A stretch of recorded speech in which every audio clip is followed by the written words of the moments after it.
Card Hunter is a free-to-play, turn-based fantasy strategy game with a tabletop aesthetic. You control a party of 3 in a single-player campaign and competitive multiplayer. 3 races and classes are available: human, elf and dwarf, and fighter, cleric and mage. Each race can be of any class, even the dwarf can be a mage. The thing that makes this game stand out is the system used to control the characters. As the name suggests, it's all about the cards. At the start of each round, each character is dealt a hand of cards from their customised deck. These cards include movement and attacks, as well as buffs and debuffs, armour, magic spells, and healing abilities. Both sides take turns to play a card for one of their characters. Playing a card removes it from the hand and performs the action, such as an attack. The deck is shuffled before every game, so there's no way to know which cards will come up.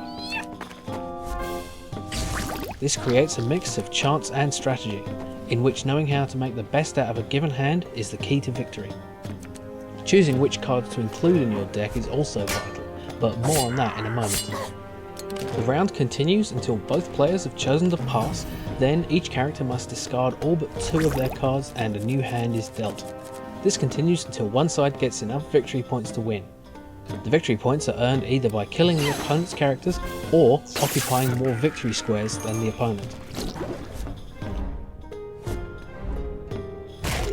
The deck you get is determined by the equipment in your character's inventory.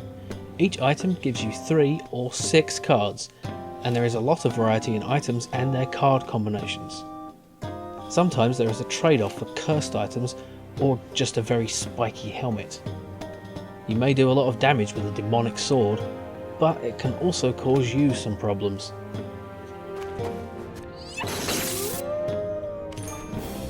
When you complete an adventure in the single player campaign, you will get a chest full of loot and experience points which raise your character's stats and ability to use more powerful items.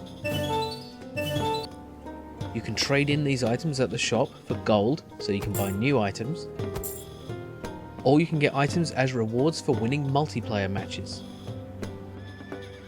The single player campaign is run by Gary, the AI GM, who is new to GMing and is often bothered by his older brother Melvin, who is a bit of a sour rules lawyer.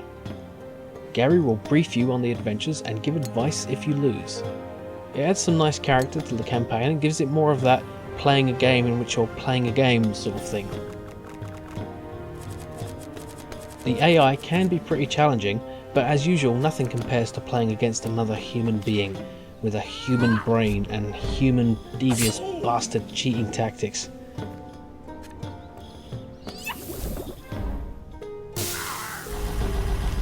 There's always a fair number of players hanging around in the lobby, and you can usually get a ranked match pretty quickly, especially once you've got your rank up a bit, which doesn't take very long. Matches usually last 10 to 15 minutes. So it's a game you can play quickly when you have the time, but it can easily keep you playing for hours on end if you let it. As you can see, the aesthetic is unapologetically tabletop, even down to the 2-dimensional character figures.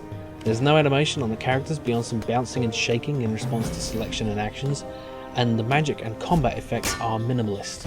But it's nevertheless charming and pleasing to look at. For some reason, I really enjoy the papery sound effects when you play the cards too.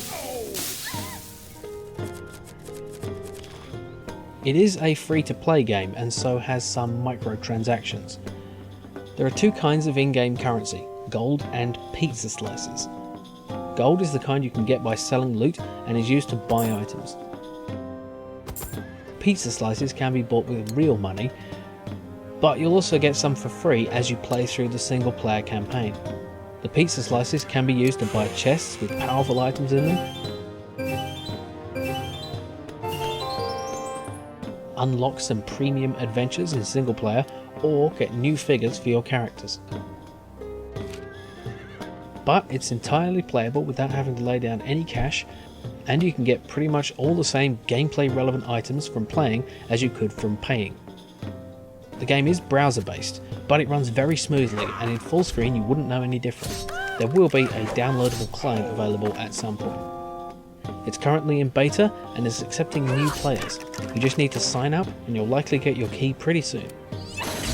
In conclusion, if you like turn-based fantasy strategy with tabletop aesthetic, lots of loot and weapons and competitive multiplayer, you'll like this game. I've been playing it quite a lot and it's pretty addictive. Thanks for watching.